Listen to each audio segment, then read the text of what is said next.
গাঁয়ের জেলেরা সবাই রাতের বেলা একসাথে নদীতে মাছ ধরে নৌকায় করে। তেমনই একদিন দিনু, মিঠু, হরি, কানাই, পাঁচু, রতন সবাই একসাথে নৌকায় মাছ ধরছিল।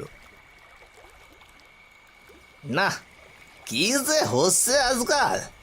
একখানা ভালো মাছ যদি পেতাম। এসব সুনোপুটি দিয়ে কি কাজ হয়? বাজারে গেলে কেউ কিনতে চায় না এসব। ঠিকই বলেছ, আগে কত বড় বড় মাছ পেতাম, কিন্তু এখন আর সেসব দেখাই পাই না। দিনকাল একদম ভালো যাচ্ছে না। আর কি করার, আমাদের গাঁয়ে তো মোটে এই একখানাই নদী আছে। এই গাঁয়ের বেশিরভাগ জেলে এখানেই মাছ ধরে। সবাই এত মাছ ধরেছে এতদিনে যে সব বড় মাছ শেষ হয়ে গিয়েছে। তাহলে কি আর কোনো উপায় নেই? উপায় একটা আছে যদিও, তবে আর সেটা কি কেউ রাজি হবে? কি উপায়? আমার মনে হয় আমাদের নতুন কোথাও যাওয়া উচিত। এইখানে মাছ ধরে ধরে এখন মাছ একদম কমে গিয়েছে। নতুন কোনো জায়গায় গিয়ে যদি একটু সন্ধান করি, তাহলে হয়তো ভালো মাছ পেতে পারি। সেটা তো ভালো কথা। সবাই মিলে না হয় আশপাশে কোথাও খুঁজে দেখা যাবে। আমার পরিচিত একটা জায়গা আছে অবশ্য, কিন্তু সেটা তো এই গায়ে নয়। আমাদের গায়ের পেছনের যেই জঙ্গলটা আছে না, তার কাছেই একটা ওই ছোট নদীর মতো বয়ে গিয়েছে। ওইখানে পেলে ভালো কিছু পেতে পারি। একবার সেখানে গিয়ে আমি মাছ লাফাতেও দেখেছিলাম। একবার যাই, কি বলো? এখন একবার গিয়ে দেখে আসলে কেমন হয়? যদি এখন আগের মতো মাছ থাকে তাহলে তো কেল্লা ফতে। এখনই চলো তাহলে সবাই হাঁটতে হাঁটতে গিয়ে দেখে আসি জায়গাটা।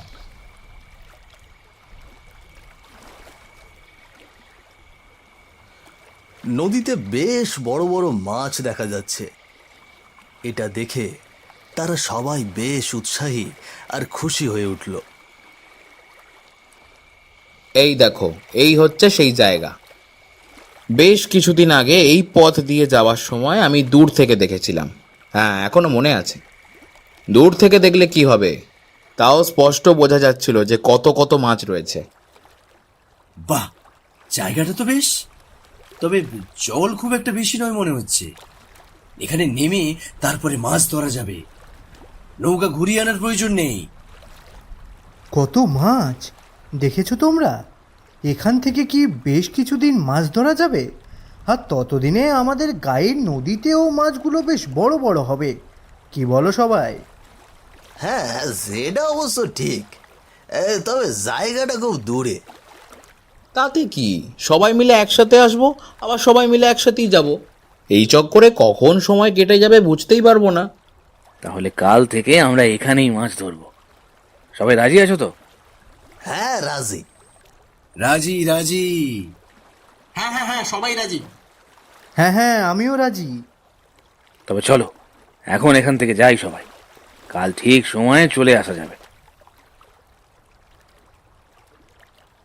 সকলেই একে একে বেশ বড় বড় মাছ তুলতে আরম্ভ করলো।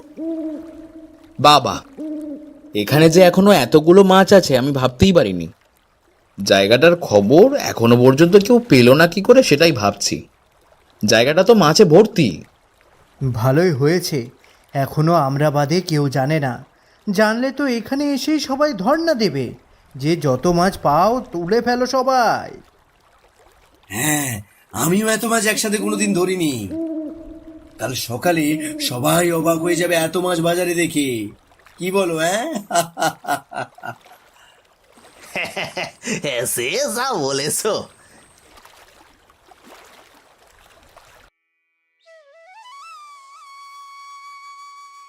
বেশ বড় বড় মাছ নিয়ে বসেছে আজকে তারা। ও বাহ, আজ বাজারে এত মাছ! আমি তো ভাবলাম মাছ কেনার জন্য মনে হয় অন্য বাজারে যেতে হবে। না না বাবু, কি মাছ লাগবে বলুন। শহর থেকে দিদি জামাইবাবু আসছে, আমাকে বরং বড় ওই রুই মাছটা দাও। মাছটা ভালো হবে তো? হ্যাঁ বাবু, মাছ একেবারে খাসা। একবারে খেলে একেবারে মুখে লেগে থাকবে। আসতে দেখছি সবাই বড় বড় মাছ নিয়ে বসেছে।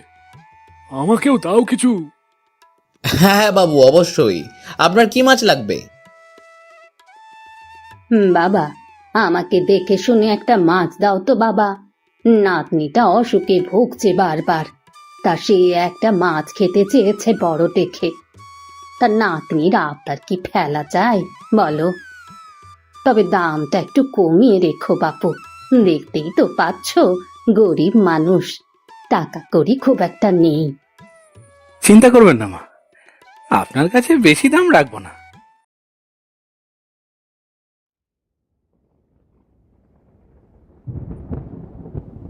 কি ব্যাপার গিন্নি, তোমার আজকে এত মন খারাপ কেন?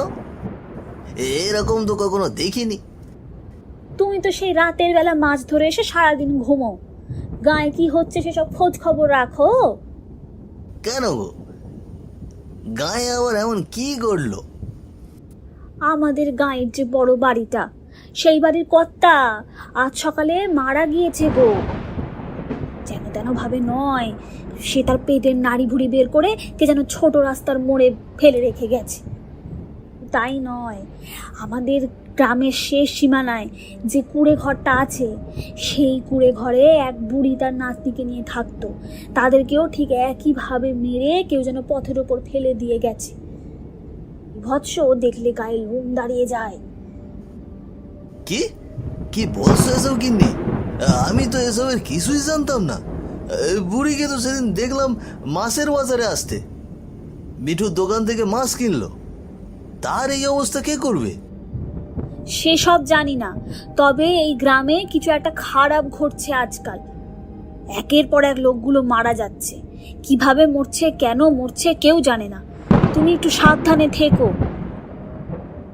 আমায় নিয়ে চিন্তা করো না, তুমি নিজে একটু সাবধানে থেকো। সারা রাত তো আমি বাড়ি থাকি না, তোমায় নিয়ে যত চিন্তা। বাইরে বৃষ্টি পড়ছে অনেক সময় ধরে। ঝড়ের সাথে সাথে মেঘের আওয়াজও আসছে বেশ জোরে সোরে। কানাই আর মিনতি দুইজন খাবার শেষে ঘুমানোর জন্য খাটে শুয়েছে। কিন্তু এমন সময় দরজায় কে যেন জোরে জোরে বাড়ি দিচ্ছে। কি ব্যাপার, এত রাতে দরজায় কে এলো? ওটা নিশ্চয়ই সেই খুনি। তোমাকে বললাম না, আজকাল গায়ের কয়েকজন মারা গিয়েছে, তুমি দরজা খুলো না। কিন্তু তা কি করে হয়? কেউ যদি বিপদে পড়ে থাকে? তবুও তুমি দরজা খুলো না, আমার খুব ভয় করছে। কি জানি আজকাল কি সব হচ্ছে গায়ে। এমন সময় কানাইদের টিনের চালে জোরে জোরে ধুমধাম আওয়াজ হতে শুরু করলো। তার সাথে সাথে ভয়ানক গলায় ভেসে আসলো এক কণ্ঠ।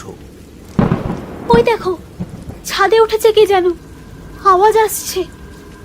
আমার ভীষণ ভয় করছে। আমার মনে হচ্ছে এ কোনো মানুষের কাজ নয়। রাম রাম রাম রাম রাম রাম রাম রাম।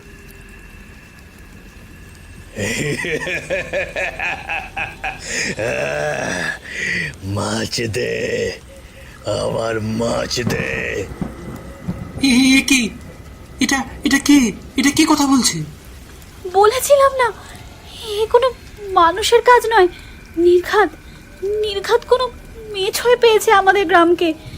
কেমন ভাবে মাছ চাইছে, শুনতে পাচ্ছ না?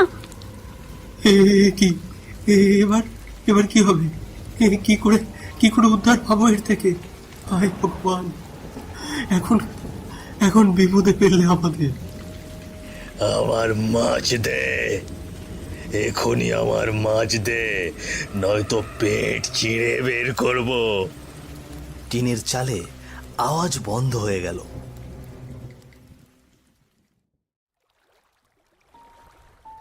পরদিন রাতে আগের মতন আবারও রাঙাঘাটে মাছ ধরতে গেল। সকলেই আজ বেশ দুশ্চিন্তাগ্রস্ত। এই, তোমরা সবাই শুনেছো গায়ে কি হয়েছে? আর বলো না, গতকাল আমার আর আমার গিন্নির সাথে যা হলো, তারপর আমি তো সেটা বিশ্বাসই করতে পারছি না। কেন, কি হয়েছে? ভাবতেই পারবে না কি হয়েছে। আমি আর আমার গিন্নি খেয়ে দিয়ে শুয়েছি ঘুমানোর জন্য। হঠাৎ করে টিনের চালে আর দরজায় জোরে জোরে কে যেন বাড়ি দিচ্ছে। আর বলছে আমায় মাছ দে। আমার গিন্নি এত বেশি ভয় পেয়েছে যে সে আজ রাতে একা থাকতে চাইছিল না। তারপর আমি ওকে পাশের বাড়ি মিনতি মার কাছে রেখে এসেছি। পেটের দায়ে কাজ করতে আসতেই হয়, ঘরে বসে থাকলে তো আর পেট চলবে না। সে কি, এসব আবার কি করে হলো? এ তো কোনো সাধারণ ঘটনা নয়। নয় তো, যে মাছ চাইছিল তার কণ্ঠ কি ভয়ানক, তোমরা না শুনলে বুঝতে পারবে না। কোনো মতে কাল প্রাণে বেঁচেছি। আমার গিন্নি বলছিল গায়ে নাকি একের পর এক মানুষ মারা যাচ্ছে। সেদিন এক বৃদ্ধা মহিলা মাছ কিনে নিয়ে গেল, সে আর তার নাতনিও নাকি মারা গিয়েছে। বড় বাড়ির কর্তাবাবুও মারা গিয়েছে, তাও ভীষণ অস্বাভাবিকভাবে। এটা তো ভারী চিন্তার বিষয়। এরকম হতে থাকলে তো বউ ছেলে মেয়ে ঘরে রেখে আসাই দায় হয়ে যাবে। কি করা যায় বলো তো? এই জায়গাটাও তো গ্রাম থেকে বেশ খানিকটা দূরে, এলেই ঘরের সবার চিন্তা লেগে থাকবে। এমন সময় বা নিচ থেকে টেনে ধরল সেই পিশাচ। আতঙ্কে চিৎকার করে উঠল হরি। এ কি আমার পাকে টেনে ধরেছে। বাঁচাও আমায়, বাঁচাও। হঠাৎ করে জলের তলায় ডুবে গেল হরি।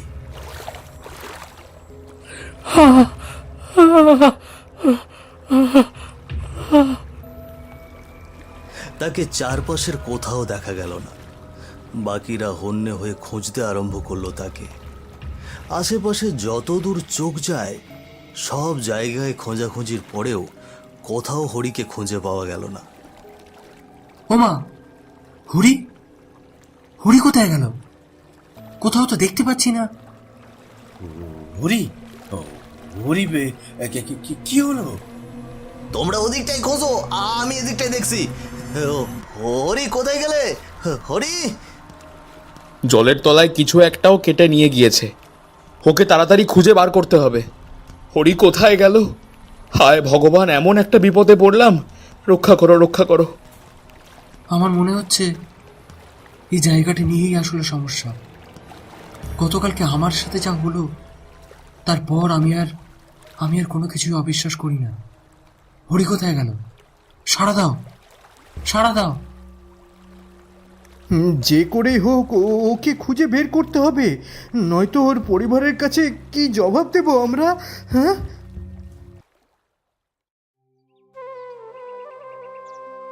সকলের কপালেই চিন্তার ভাঁজ যেন স্পষ্ট দেখা যাচ্ছে। গ্রামবাসী সহ মোড়ল বাকিদের নিয়ে এক আলোচনায় বসলো পরদিন। সব বুঝতে পারছি, এই গ্রাম ছেড়ে ওদিকটায় যাওয়া তোমাদের ঠিক হয়নি। আমার যতদূর মনে হয় জায়গাটা ভালো নয়, কোনো অভিশাপ আছে নিশ্চয়ই, আর সেই অভিশাপ এখন তোমাদের গায়ে এসে পড়েছে। মোড়ল মশাই, হরিকে কি সত্যি সত্যি খুঁজে পাওয়া যাবে না? বলুন তো মোড়ল মশাই, হরিকে কি খুঁজে পাওয়া যাবে না?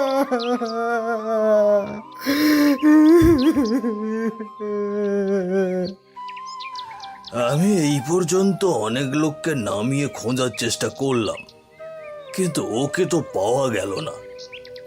নিশ্চয়ই কোনো কিছু ওকে জলের তলায় টেনে নিয়ে গিয়েছে।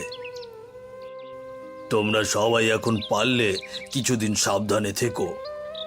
যদি ওইখানে মাছ ধরার জন্য কোনো কিছু হয়ে থাকে, তাহলে তোমাদের এখন সব থেকে বেশি সাবধান হওয়া উচিত, নয়তো তোমাদের জন্য বিপদ ঘনিয়ে আসছে। আপনি কিছু একটা করুন মোড়ল মশাই, আমাদের এই বিপদ থেকে উদ্ধার করুন। আমরা বুঝতে পারিনি এইরকম কোনো বিপদে জড়িয়ে যাব।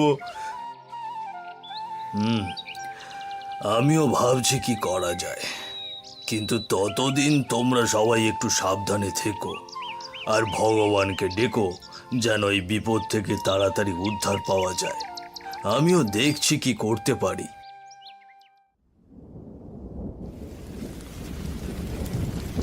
সন্ধ্যায় গ্রামের রাস্তা ধরে পাঁচু আর তার মা হাতে দুটো কাপড়ের পোঁটলা নিয়ে হেঁটে যেতে লাগলো। আকাশে তখনও মেঘ ডাকছে, ঝিরিঝিরি বৃষ্টি পড়ছে।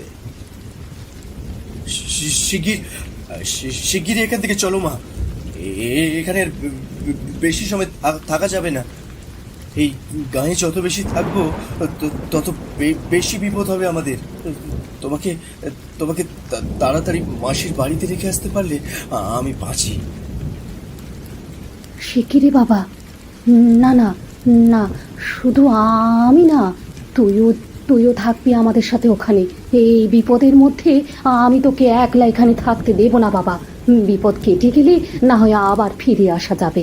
কোনো মতে গ্রাম ছাড়তে পারলে বাঁচি। দুপুর দুপুর বেরিয়ে গেলে হতো। সন্ধ্যা নেমে আসছে, বৃষ্টিও পড়ছে হালকা হালকা।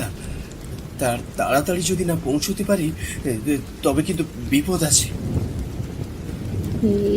এটা তো সেই অভিশপ্ত নদীর উল্টো দিকের রাস্তা না? হ্যাঁ, আমার মনে হয় না এদিকে কোনো বিপদ হবে। কি বলিস? হ্যাঁ, এই শিগগিরই পা চালিয়ে চল এখান থেকে, শিগগিরই পা চালিয়ে চল খোকা। পাঁচু আর তার মা দুজনেই হাঁটছিল গ্রামের অপর প্রান্তে, কিন্তু হঠাৎ করেই তারা লক্ষ্য করল তারা চলে এসেছে সেই রাঙাঘাটের নদীর কাছে। এটা দেখে তারা ভীষণ ভয় পেল। কি রে? হ্যাঁ, কি এটা কোন রাস্তা? এরকম রাস্তায় তো আমরা আসিনি। হ্যাঁ, এখানে কিভাবে চলে এলাম? এখানে কিভাবে চলে এলাম?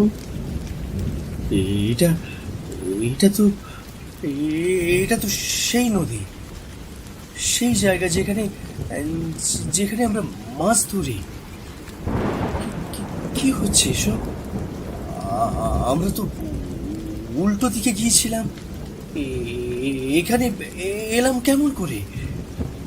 হে রাধা মাধব, রক্ষে করো, রক্ষে করো ঠাকুর, রক্ষে করো।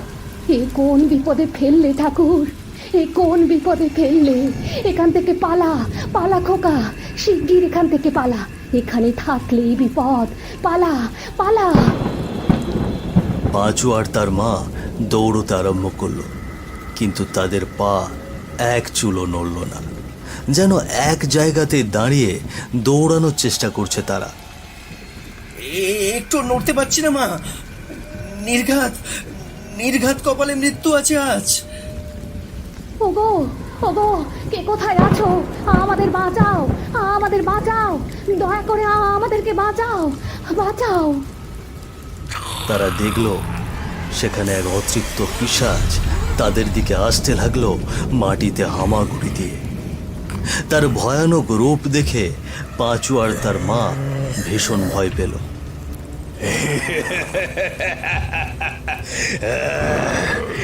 মাছ দে, আমার মাছ দে, এখনই আমার মাছ দে, নয়তো পেট চিড়ে বের করব। ওরে বাবারে, এটা কি? দয়া করে আমাদের কিছু করো না গো, আমাদের কিছু করো না, দয়া করে আমাদের মেরে ফেলো না, আমাদের মেরে ফেলো না। মাছ দে, আমার মাছ ফিরিয়ে দে। সেই মাছ নেই, সব মাছ বিক্রি করে ফেলেছি, দয়া করে ছেড়ে দাও।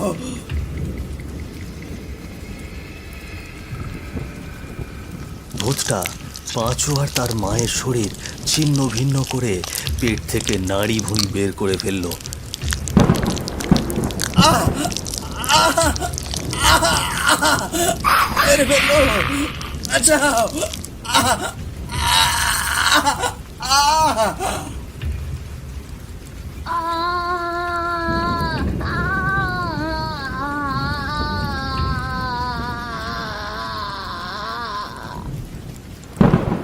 সেখানে ছটফট করতে করতে মারা গেল পাঁচু আর তার মা। পরের দিন দুপুরবেলা পাঁচু আর তার মায়ের লাশ খুঁজে পেয়ে গ্রামবাসী আর তার সাথে সাথে মোড়ল আর বাকিদেরও দুশ্চিন্তা আরো বেড়ে গেল। সবাই একসাথে বসে আলোচনা করতে লাগলো এরপরে কি করা যায়। না, এবারে কিছু একটা করতেই হবে। আমাদের পাশের গাঁয়ে এক বিখ্যাত তান্ত্রিক আছে, তাকে যদি একবার নিয়ে আসা হয় ওই জায়গায়, তবে কোনো একটা সমাধান ঠিকই বের হয়ে যাবে। তোমরা ভয় পেও না, এবারে আমি বিষয়টা সমাধানের ব্যবস্থা করছি। পাঁচু আর তার মাকে যেভাবে প্রাণ দিতে হলো, তোমাদের সেই রকম ভাবে আমি বিপদে পড়তে দেব না। মোড়ল তান্ত্রিককে আর বাকি সবাইকে নিয়ে সেই রাঙাঘাটে গেল একটা সমাধানের ব্যবস্থা করতে। তান্ত্রিক রাঙাঘাটের চারপাশে ঘুরে সেই নদী বন্ধ করে দিল, এক মুঠো শ্মশানের ছাই ফেলে দিল নদীর জলে। এইখানে বাস করত অনেক আদি পুরানো এক প্রেত পিশাচ। এই জায়গার সব মাছ তার। তোমরা এখানে এসে ওর মাছ নেওয়াতে ও রেগে গিয়ে তোমাদের এই অবস্থা করেছে। আমি এখন এই ঘাটে চারপাশ বন্ধ করে দিয়েছি। এখন আর সেইখান থেকে উঠে তোমাদের পিছু নিতে পারবে না। তোমরা সবাই নিশ্চিন্তে বাড়ি ফিরে যাও। তারা সবাই যার যার বাড়ি ফিরে এলো। এরপর সেই জায়গায় আর তারা কেউ মাছ ধরতে যায়নি।